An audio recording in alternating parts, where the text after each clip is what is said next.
Hello Horror Hounds, welcome once again to my horror house, and we return to my little sporadic walk through the Conjuring franchise. We reach Conjuring 2, a film which I had issues with when I first watched it at the cinema, so this is a return to Conjuring 2 for me.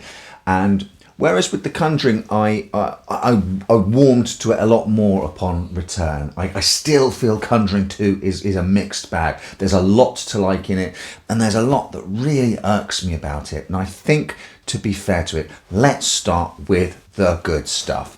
Once it became clear that The Conjuring was a runaway success, and Annabelle, even though that's not a great movie, proved that the franchise had legs and we could delve further into the case files of Ed and Lorraine Warren, a lot of horror heads were thinking and asking, is James Wan going to do the Amityville? Is he going to do his version of the Amityville? Even though he kind of riffed a lot on the Amityville horror in the first Conjuring movie. And I think what they did here was absolutely on the money. Let's just get Amityville out of the way from the start. And the opening shot pulling back in through those really famous quarter moon windows, and I can remember sitting there going, oh, holy shit, he's actually doing Amityville. He's addressing it head on. And that opening segment, I really like. I think it's really strong, with some caveats that I'll get into when we talk about what I don't like about the film.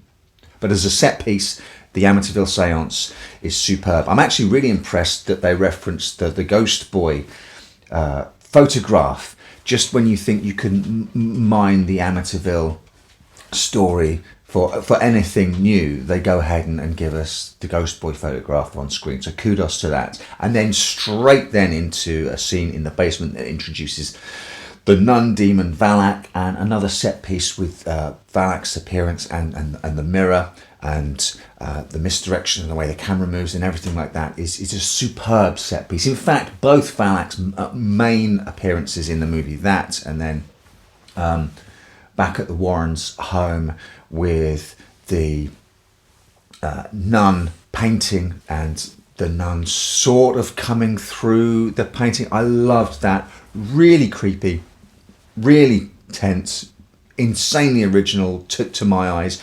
I love both of those sequences.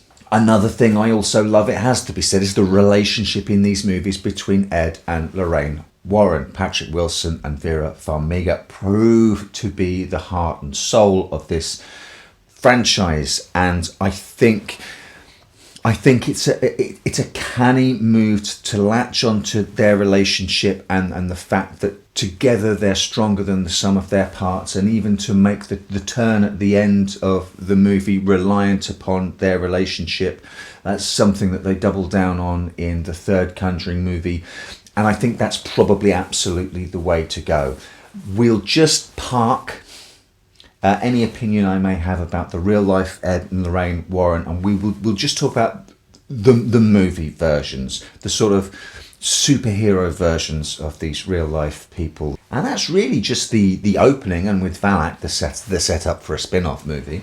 The main meat and potatoes of the movie takes place in good old London with the Enfield poltergeist case, which is a very famous haunting case in this country. And that is also where the wheels start to come off the movie.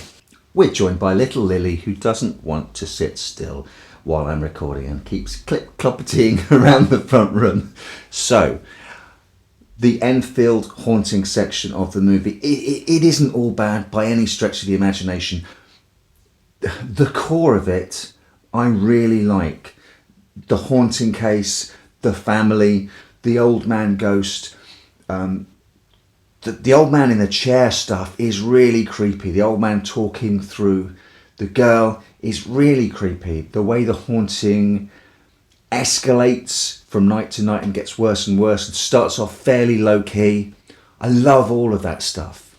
But then the movie starts to go into franchise building territory, and rather than, to my mind, servicing the story that they're telling here and now, they start trying to lay foundations for a wider franchise, and you can see it all coming a mile off. Valak I like, the nun character I like.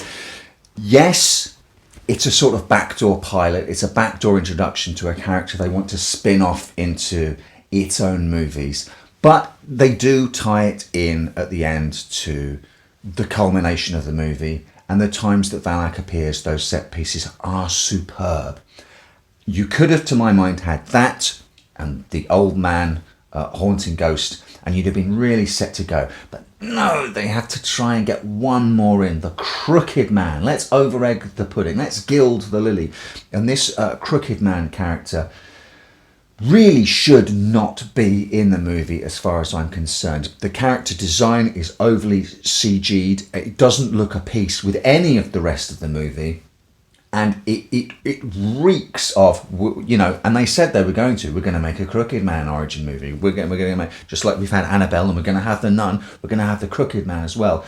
No, stop, it's too much. It's one too many. That reeked of corporate interference rather than adherence to decent storytelling. And I'll be honest with you, it pissed me off then, and it pissed me off this time around when I watched it again. Unnecessary. Also, and a lot of this stuff I know is going to be down to the fact that I am English and live here, and it's probably not going to annoy the vast majority of people who watch this movie. It's probably going to annoy no one in America, no one else in the rest of the world, and there'll be a ton of people who like this movie who watch it here in the UK that aren't bothered by it. But oh my God, the representation of UK here is just... it's just slightly off. It's uncanny valley awkward. For a start, can we retire cutting to London and then having the Clash's London Calling playing? I mean, I hate that. It's in a James Bond movie, and I love my James Bond movies, and I hate that moment in Bond as well. Just stop. At least it didn't cut to London, show a red double-decker bus, Big Ben, and have the Clash play London Calling. Thank the Lord for small mercies. Also, I don't know, either hire British actors or actors that can do decent London accents if you're insistent on hiring them from other countries. It just, to other people's ears, it might just completely sail by. But oh, look, so lordy, I'm from good old London, I am, yeah. And this is how we all talk down here in London, isn't it? I'm trying to do a bad London accent, and that was better.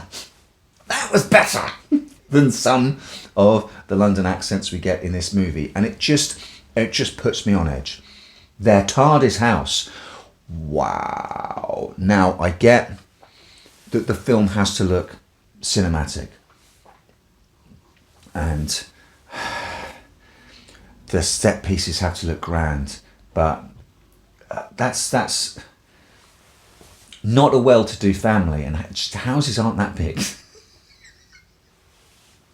It just takes me out. It's a fucking mansion inside. The exterior of the house, correct. That's what houses look like, because it's an actual exterior of an actual house in actual London, I would imagine. But once you go inside, it's like stepping into the TARDIS. The bloody thing's enormous. The basement down there, we don't have them. They don't exist like that. And if they did, I refuse to believe that anyone would sit there and allow it to be flooded up past the knees and do nothing about it. I must admit, if it was set in America and there were loads of these mistakes about stuff like that I wouldn't be aware of, it would just fly right by me. But it just so happens to irk me. Slightly more substantial. One of the things I can't not take issue with does tie right back into the opening Amityville set seance. And whilst I love that set piece, whilst I think it is filmed brilliantly, whilst I think the introduction of the Amityville case is masterfully done. Just open the film, boom, right, yeah, we're doing Amityville, strap in, we're doing Amityville, then we're getting on to the Enfield poltergeist. I find it queasy when real life allies to entertainment in the way that the murder of the DeFeo family among the Amityville franchise films often has. And I can't help but feel queasy when these films that lionize the Warrens then put them side by side with actual real life murders and then they skate right up to suggesting that maybe the murderers aren't culpable because there's this supernatural element, and therefore ultimately morally they're innocent, and that potentially Ronnie DeFeo was innocent. They don't go out and say it here, but it's a line they're going to skate right up to again in Conjuring 3, and it just makes me a little bit queasy. I think this film, if it had been tighter and they'd have just focused on the actual story rather than having backroom concerns about building the foundations for a larger franchise, this could have been as good as the first movie. As it is, you can see the workings out. You can see the thinking behind some of the scenes and some of the characters. The personal stuff about the architecture of London houses and stuff like that. I mean, that's just a personal thing, and potentially I could get over it if it was an excellent film. As it is, there's some excellent stuff in here, and there's some other stuff that just reeks of corporate interests, which, when everything balances out, it makes it kind of passable, which is a real shame, because there's some verve and there's some vim in there, and there is some stuff in there which is great. The Valak stuff is great, and it made you psyched to go and see The Nun. And what are we going to do when we get a whole movie about this excellent, creepy, scary character? And we'll get to what happens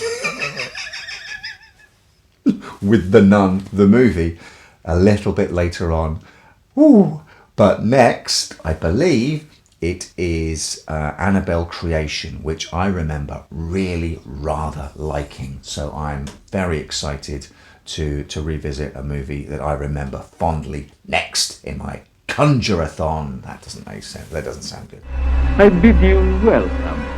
I welcome you to my house. Welcome to my house. Welcome to my home.